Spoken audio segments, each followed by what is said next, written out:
Olá, sejam bem-vindos a mais uma aula. Na aula de hoje nós iremos falar sobre o sistema reprodutor feminino, porém nós iremos centralizar o nosso conhecimento no ciclo menstrual. Como você pode ver na imagem aqui no início, você tem todo um ciclo menstrual acontecendo. Vamos começar por aqui. Aqui é o ovário. Deixa o GIF começar novamente, você vai ver aqui dentro o que acontece. No início do ciclo, você começa a ver que tem um amadurecimento de várias bolinhas, tá vendo? São os folículos. Depois, há a liberação de uma dessas bolinhas. Vocês vão ver aqui, ó, amadurecendo o folículo e uma dessas bolinhas foi liberada. E essa bolinha que foi liberada é o ovócito. Enquanto o ovócito é liberado, o corpo lúteo fica aqui dentro e ele migra pela tuba uterina até chegar no endométrio e ser descartado juntamente com a menstruação no final do ciclo. Óbvio que a gente vai aprofundar o nosso conhecimento. Então, papel e caneta na mão, vamos lá. Antes de falarmos sobre o ciclo menstrual, a gente precisa revisar um pouquinho da anatomia. Então, vamos lá? Então, olha só, nós temos aqui o aparelho reprodutor feminino externo. E aqui nós temos o ânus, que não faz parte do aparelho reprodutor feminino, porém, ele é um ponto de referência aqui. E, dependendo da criatividade, é uma via sexual também. Aqui, nós temos a abertura da vagina. Lembrando que vagina é um órgão interno, então aqui é a abertura dela. Aqui você tem os pequenos lábios e aqui você tem os grandes lábios. Bem aqui em cima, entre pequenos e grandes lábios, você tem o clitóris, que é a parte sensitiva de prazer da mulher. E nessa região aqui, do lado B, em cima da vagina, tá vendo? Vem aqui em cima, vamos apagar toda essa bagunça aqui, para a gente conseguir ver a abertura da uretra. Diferente do homem, a mulher tem um canal para cada coisa. O homem faz xixi e tem um espermatozoide saindo durante a relação sexual pelo mesmo canal. A mulher não. A mulher tem relação sexual por um canal e faz xixi por outro canal. Então, depois de avaliarmos o aparelho reprodutor feminino externo, a gente vai avaliar o aparelho reprodutor interno. Lembrando que o aparelho reprodutor feminino externo, ele tem um nome, e o nome dele não é vagina, é vulva. Você sabia disso? Periquita, perereca, vagina, é o nome que as pessoas dão para o órgão reprodutor feminino externo, mas o nome verdadeiro dele é vulva. Prazer, então, para quem não conhece, a vulva. Já o aparelho reprodutor interno, imagina que você pegou a vagina externa, né, que é a vulva, e ela tem um buraquinho, né, que é o buraquinho da vagina. Então, se você olhar por esse buraquinho da vagina, você vai ver exatamente isso daqui, ó. Você está olhando de fora para dentro. Então, aqui você tem o ímen. Quando a pessoa ainda não teve penetração, esse ímen pode estar intacto. Em uma outra aula a gente vai falar sobre a questão dos ímens, que eles são diferentes, como acontece para romper esse ímen, porque sangra, porque às vezes não sangra, se todo mundo tem, enfim. Posteriormente a gente vai discutir isso. Então, se a pessoa ainda não teve penetração, tem aqui o ímen. Depois do ímen, nós temos o canal vaginal, que é toda essa partezinha aqui, tá vendo? Canal vaginal. Ele é mais ou menos do tamanho de um pênis. Então, o pênis entra pela vulva e faz o movimento aqui dentro da vagina. Aqui nós temos o colo uterino. Ó, o colo uterino é essa partezinha aqui. Deixa eu mudar a cor, que eu acho que fica mais fácil da gente visualizar. Aqui, ó, colo uterino. Posterior ao colo uterino, nós temos o útero, que é essa partezinha aqui, ó. Isso aqui é o útero, com as suas camadas. Então, você tem o endotélio, o miométrio, que é essa camada muscular aqui. Aí, deixa eu apagar para poder ficar bonitinho, que senão fica tudo bagunçado, né? E a gente vai continuar falando sobre isso daqui. Aqui nós temos a tuba uterina. Temos uma esquerda e direita.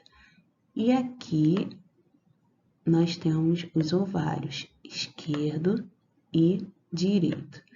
Então, depois de apresentar o órgão, a anatomia do órgão feminino interno e externo, nós iremos dar continuidade nossa disciplina, já que a aula de hoje vai falar sobre menstruação, essa bendita que faz a gente passar vergonha de vez em quando, né? Como a nossa coleguinha da imagem tá passando. Menstruação, eu acho que deveria ser um negócio assim. Primeiro dia, você vai lá, sangra, ela diz, pronto, você não tá grávida, tchau, e acabou. Mas não é assim, né? Tem todo um processo que a gente tem que passar, então vamos estudar um pouquinho sobre a menstruação. Então vamos lá. Já que vamos falar de menstruação, é importante conceituar algumas coisas. A primeira coisa que eu gostaria de conceituar com vocês é a menarca. E aí, quem é bom de termo técnico vai arriscar? O que significa menarca? Menarca, gente, significa a primeira menstruação. A primeira vez que a pessoa menstruou, a gente chama de ficou mocinha, né? E a menopausa? Menopausa que o nome já diz, pausa na menstruação, ou seja, quando a mulher para de menstruar. Sobre a menarca a gente não escuta no nosso dia a dia, a gente fala assim, fulana de tal ficou mocinha. Hoje em dia nem sei se fala mais isso, né? Mas na minha época era assim. E a menopausa, a gente escuta as mulheres reclamando bastante sobre a menopausa. Ai, calorão, é menopausa, que estresse, menopausa, engordei, é menopausa, enfim.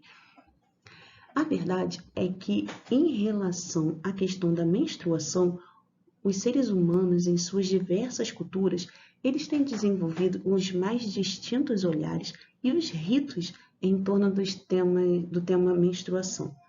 E você, conhece algum costume sobre menstruação? Eu achei um artigo muito interessante que ele trazia um relato de meninas de diversos países no mundo contando como que acontecia a questão da reação familiar, como que era a questão cultural em relação à menarca, né, a primeira menstruação. Não botei aqui o Brasil, mas eu vou contar a minha experiência pessoal. Quando eu fiquei menstruada a primeira vez, a minha mãe ligou para a família inteira e falou assim, ela ficou mocinha. Aí todo mundo me dando parabéns, falando que bom, você ficou mocinha, enfim. No Brasil a gente tinha esse costume, né? Hoje em dia eu não sei muito bem o que anda acontecendo, mas antigamente tinha essa questão de ficava mocinha, a família inteira ficava sabendo, ligava para todo mundo, enfim, é muito interessante. Então vamos ver aqui. A Shania, que mora na Filipinas, ela contou que quando ela ficou menstruada pela primeira vez, a mãe dela enxagou a calcinha dela com água e passou no rosto dela, porque disse que fazer isso ia evitar espinhas no futuro. Em Gana, quando uma garota fica menstruada pela primeira vez, ela recebe um ovo cozido para engolir, inteiro, sem morder. Morder o ovo é como se estivesse matando seus bebês. A Dana, da Turquia, disse que quando ela ficou menstruada pela primeira vez, ela chamou a avó no banheiro e disse o que havia visto na calcinha dela, que era o sangue, né? Quando a avó viu o sangue, deu um tapa na cara dela. Ela disse ter pensado que havia feito algo errado e ficou muito envergonhada. Então, a avó dela começou a rir e disse que era uma tradição, toda vez que a menina ficava menstruada a primeira vez, ganhar um tapa na cara. Na Grécia, a Maria conta que a família fez uma grande festa quando ela ficou menstruada a primeira vez. Independente da cultura, a pergunta que não quer calar é como e por que as mulheres sangram? Por que elas menstruam todo mês? O que acontece no nosso corpo que quase enlouquece a gente? Existem algumas mulheres que sofrem de TPM, elas ficam quase loucas, né? Por que isso acontece? Como que funciona isso? Então vamos lá, vamos descobrir. Então, esse slide aqui é um slide muito legal que eu encontrei na internet e ele é extremamente explicativo. Só que antes de explicar o slide, eu preciso identificar para vocês quais são os fatores que nós iremos tratar aqui, tá bom? Então aqui, primeiro nós temos o ciclo ovariano, que é o que acontece dentro do ovário. Aqui você tem a temperatura, aqui você tem os hormônios hipofisários. O que são hormônios hipofisários? São os hormônios que vêm da hipófise, e a hipófise está lá no cérebro, bem na cabeça da gente. E os hormônios ovarianos, que são os hormônios do ovário, e aqui você tem o ciclo uterino, que são as alterações que ocorrem dentro do útero, e aqui você tem a trajetória do óvulo desde do ovário, passando pela tuba uterina e sendo depositado no endométrio. Então vamos lá. Todo ciclo inicia no primeiro dia da menstruação. Então, o primeiro dia da menstruação marca o início de um novo ciclo e o fim de um ciclo anterior. Então, o endométrio que estava cheinho, ele é descamado no período menstrual. Então, no nosso caso hipotético aqui, a mulher menstruou no dia 1. Enquanto ela está menstruando e esse endométrio está descamando, o endométrio é a camada interna do útero, né? Ele está descamando e a mulher está perdendo sangue. O cérebro, mais especificamente a hipófise, começa a secretar hormônios. Que hormônios são esses? É o FSH, que é o hormônio folículo estimulante, e o LH. Então, o FSH, nesse primeiro período do ciclo, ele está um pouco mais alto do que o LH. Então, o hormônio folículo estimulante vai cair na corrente sanguínea, que é esse hormônio aqui, cai na corrente sanguínea e vai atuar lá dentro do ovário. E o que ele vai fazer dentro do ovário? Ele vai estimular esse folículo em algo que nós chamamos de fase folicular. O folículo nada mais é, imagina que seja uma bexiga de aniversário, aquelas que a gente enche. Então, o hormônio luteinizante, o hormônio folículo estimulante, ele é um hormônio que vai fazer o que nós fazemos com a bexiga. Então, lá dentro tem folículo e nós colocamos ar na bexiga, né? Ele coloca líquido. Então, o hormônio folículo estimulante vai encher essa bexiga, que é esse folículo. Então, se você olhar aqui na nossa imagem, o folículo no início do ciclo está bem pequenininho, mas depois ele começa a ser preenchido por líquido, tá vendo? Está sendo estimulado para amadurecer e está sendo preenchido. Quando chega no 14º dia, a hipófise alcança um pico de hormônio luteinizante. E este pico faz com que o folículo estoure. É como uma bola de aniversário, como uma bexiga que você encheu de ar até o máximo e ela estoura. Quando acontece essa explosão, o ovócito, que a gente chama de óvulo, né? Ele é liberado. E ele é liberado para entrar na tuba uterina. Vou apagar aqui para a gente conseguir visualizar, porque fica uma bagunça o slide depois que começa a rabiscar ele, né? Então, vamos lá. Então, o folículo está aqui na fase folicular, dentro do ovário, tá vendo? Depois do 14º dia, nós temos um pico de LH e esse folículo rompe, liberando o ovócito. Esse ovócito cai na tuba uterina. Mas dentro do ovário permanece o que seria como se fosse a nossa bexiga, que é o folículo. Então, o óvulo é liberado, vai lá para a tuba uterina, como você pode ver na imagem aqui, ó, tá vendo? Calma aí que eu vou marcar para vocês. Pode ver aqui, ele está sendo liberado na tuba uterina, mas lá dentro do ovário permanece a cápsulazinha do folículo, e ela passa a se chamar corpo lúteo e o organismo passa a entrar na fase lútea. O corpo lúteo, ele começa a secretar hormônio progesterona. E o que esse hormônio faz?